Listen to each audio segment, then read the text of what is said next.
Saravá, queridos irmãos de fé, sejam bem-vindos ao nosso canal.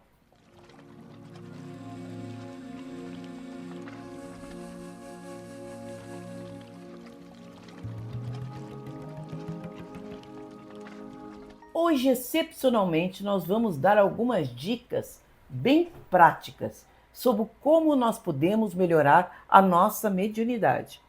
Sim, eu vou dar umas dicas bem boas. Algumas vocês até já conhecem, algumas vocês não conhecem. E também eu estou recordando uma coisa importante. Eu estava olhando aqui agora e estava recordando meus tempos passados.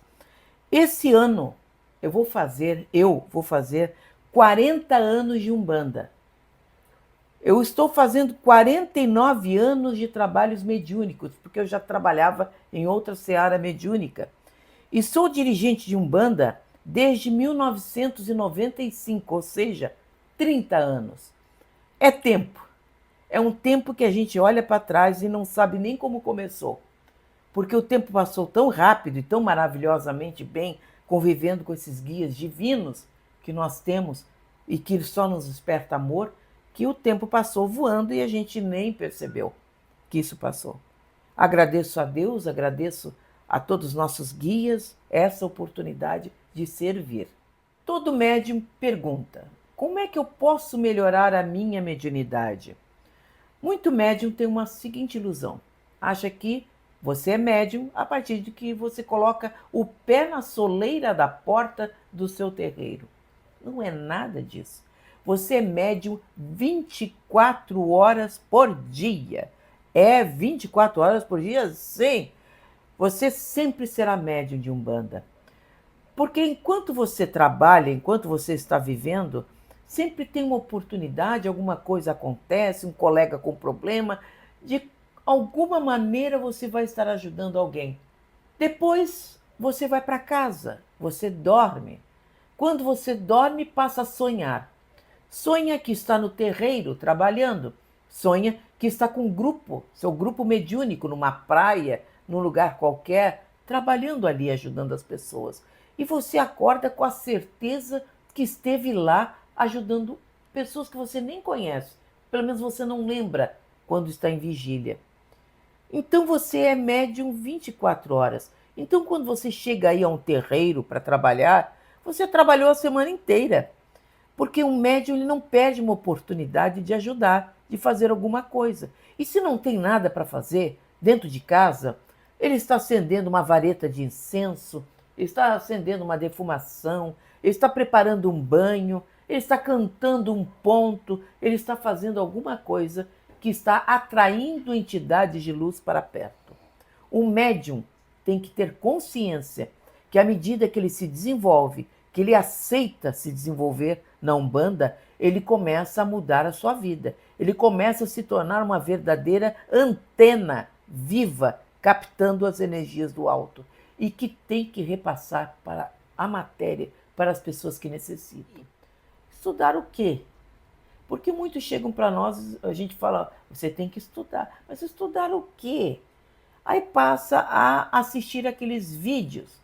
Vídeos, às vezes, que não trazem um conhecimento completo. Muitas vezes está ali a opinião pessoal de pessoas que, às vezes, sabem muito menos que o próprio médium que procura. Às vezes também, para lacrar, como a gente diz, chamar a atenção nas redes sociais, ele entra naquele discurso de hater, não é? Falando mal de outras religiões, falando mal daqueles que estudam outras coisas, falando mal de coisas que não deveriam fazer. Há muito hoje pessoas que promovem a desunião e a desinformação. Querem que as pessoas só estudem um ponto de vista da religião, confinando. O que é confinar? Você pegar alguém, um bichinho e trancar dentro de uma gaiola. Confinar o seu pensamento numa gaiola, numa caixa, para que você não respeite mais ninguém a não ser aquele ponto de vista. Então só falam de africanismo, só falam de outras doutrinas, falam de outras coisas como se fosse a única coisa que houvesse. E não é. Se você quer ser um bom médium de Umbanda, você tem que estudar de tudo um pouco. Você tem que desmanchar todos os preconceitos.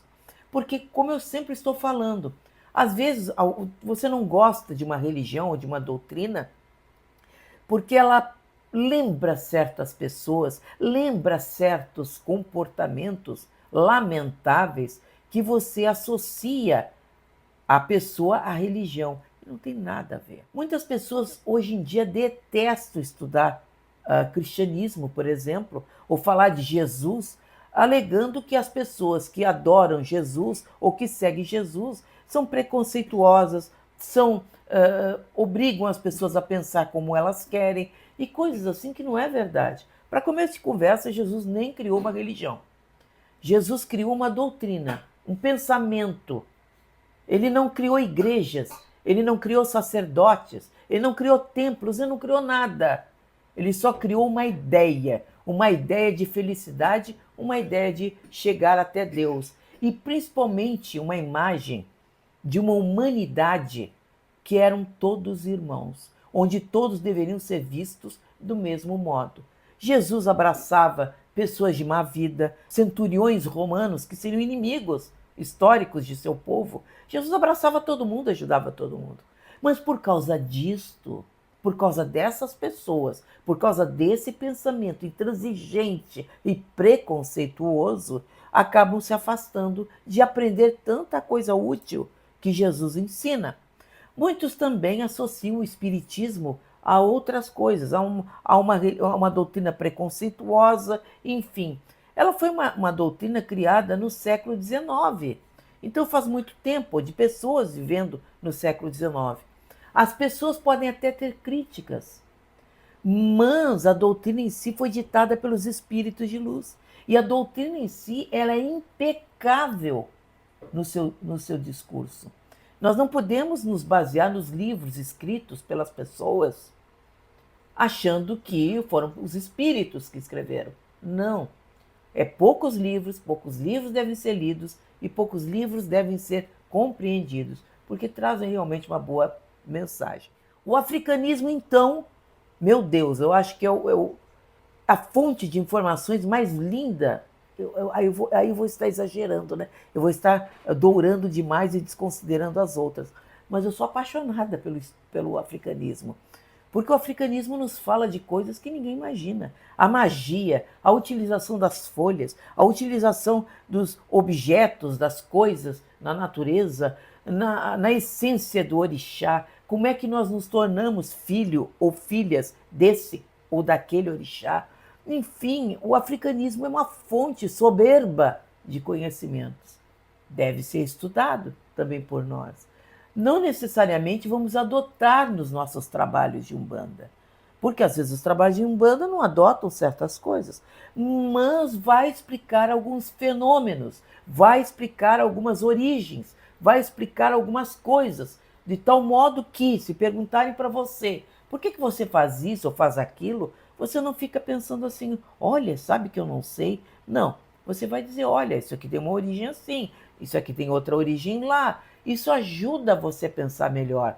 E quando você pensa melhor uma religião, você tem fé. Fé exige confiança. E quem não tem confiança não vai ter fé. Não basta ter fé apenas nos guias e confiança, mas você também precisa ter fé na estrutura, na doutrina que estão lhe passando. E para isso você tem que compreender ela. E para compreender, engavete os preconceitos, deixe os ranços para depois e comece a mergulhar nessa fonte infinita de conhecimento que nós deveríamos buscar como médiuns. Eu também recomendo um dos livros mais importantes escritos nos últimos tempos.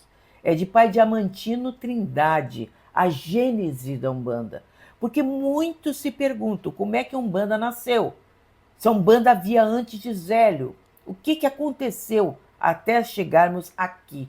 Eu recomendo, é um livro excepcional, excepcionalmente bem escrito, com dados históricos, com coisas importantes, que vai deixar bem claro para você como é que a gente nasceu e foi chegar até aqui. O que é e o que não é. E você não vai mais se perder nos muitos discursos de ódio que está aí disseminado na internet, onde uns querem botar os outros um contra os outros. Não é assim. Entender a origem da nossa Umbanda como uma religião de amor, como uma religião que nasceu para unir as pessoas. A grande função da Umbanda sempre foi unir as famílias. E quando eu digo família, eu não falo família só, a nossa família. Eu estou falando unir as famílias universais, de raças, de credos, de cores, de conhecimentos do mundo inteiro. A Umbanda nasceu como hino que a homenageia. A bandeira de Oxalá tem que ser levada aos 4 cantos do mundo, porque é a bandeira da paz, a bandeira da união e a bandeira do entendimento. Então, deixe os preconceitos para depois e leiam esse livro excepcional de Pai Diamantino Trindade. Para ser médium também exige algumas boas atitudes. Ah, sim, porque você já percebeu que você é médium 24 horas por dia. Então você começa a colocar o seu pezinho no freio de todas as atitudes que podem vir a lhe prejudicar. Uma das coisas é cuide a sua língua. Língua. Cuidado com o que você diz, cuidado com o que você faz, cuidado com o que você pensa. Não use a língua, a palavra, como uma metralhadora para magoar as pessoas, para desunir as pessoas. Use a palavra, o pensamento para unir, para trazer harmonia. Muitas vezes você está com vontade até de xingar alguém, mas controle-se, pense 2 vezes, respire fundo e procure a pessoa quando você estiver mais calmo. E aí você vai conseguir conversar. O pensamento de um médium é a coisa mais importante que ele pode vir a ter. Porque se ele vigiar 24 horas o seu pensamento, ele afasta energias negativas, espiritual inferior, ele afasta inclusive problemas, porque ele está pensando tão bem, ele vibra tão bem, ele fez a sua prece matinal, ele procura pensar bem. Quando vem aquele pensamento, é natural, vem aquele pensamento lembrando aquela coisa bem ruim que aconteceu com você, você diz assim, ó, deixa para lá, que a pessoa que provocou isso contra mim, aprenda, tem uma boa lição. Mas eu sigo o meu caminho em paz, sem pensar nela, sem reagir contra ela. Até que eu rezo para que Deus dê bastante luz para ela, porque se ela tiver luz, ela não faz mais essa bobagem, de novo, contra outra pessoa. Não é verdade? Pois é. Então, pense bem, fale o bem e haja fazendo o bem. São as palavras do caboclo Ventania, o caboclo Ogum dos Ventos, em nossa casa. Ele está sempre repetindo esse mantra. E um dos mantras mais lindos que eu já vi, dito por um grande guia espiritual. A arrogância de um médium. Cuidado com a arrogância. Todos nós somos incentivados, a mídia incentiva, os influencers procuram repassar isso para as pessoas, de você ser arrogante, marrento. Você precisa ser desafiador o tempo inteiro. Não é assim. Você não tem que ser arrogante. Humildade é tudo de bom no médium. Converse com calma. Procure pensar 2 vezes ao agir. Faça suas preces. Tenha regularidade de fazer seus banhos de descarrego. Não deixe de fazer as suas defumações. Se você não tem tempo, adquira, por exemplo, aquelas varetas de incenso. Passe nelas, infusão de ervas, não é? Passe uma infusão de ervas e, quando estiverem bem sequinhas, queimem ela, pedindo que essa energia extraída das folhas, das luzes, enfim, da Aruanda, se espalhe dentro de sua casa. Comece a criar um ambiente para si. Um médium de verdade, um espírito já iluminado, ele pode estar sentado, como tem um conto muito bonito de Buda, que mostra Buda sentado no meio do inferno. Buda desceu até o inferno para salvar uma alma e se sentou lá. E, claro, foi atacado de todas as maneiras. Mas Buda não se irritou, não entrou na deles, não entrou na faixa vibratória deles, não entrou no caminho que eles queriam. Manteve a calma e começou a pregar. Lá pelas tantas, o chefe dos infernos foi visitar os infernos. E quando chegou lá, olhou para os lados e perguntou: onde é que estão os demônios que eu sempre dirigi? Todos haviam virado monges e santos pela influência de Buda. Então faça o bem, queira o bem, haja pensando bem. Eu sei que o mundo é um mundo de leão. Eu sei que o mundo é uma grande savana onde tudo se agride, todo mundo se agride. É um mundo cruel e difícil de viver.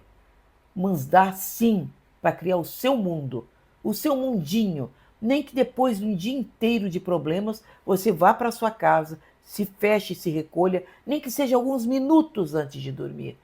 Reze e pense, para que você, ao menos, durante o seu sono físico, você consiga se desdobrar, ir ao encontro desses grandes guias, ouvir-lhes as lições preciosas, aprender com eles e voltar com o coração iluminado de ter bebido aquela energia que só Aruanda tem, que só esses lugares que já aprenderam a conviver entre si podem dar para nós. Então, como eu disse, o mundo é seu, a mediunidade é sua. Você pode transformar ela e você mesmo em algo maravilhoso. E você também pode transformar ela num grande conflito.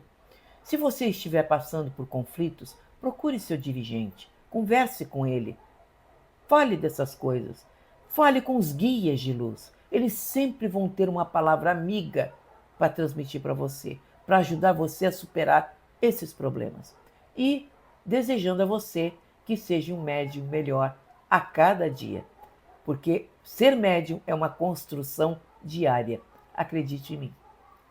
Agora vamos passar para o nosso querido, iluminado, maravilhoso Minuto Mandinga, onde nós falamos das ervas, o principal axé de nossa querida Umbanda.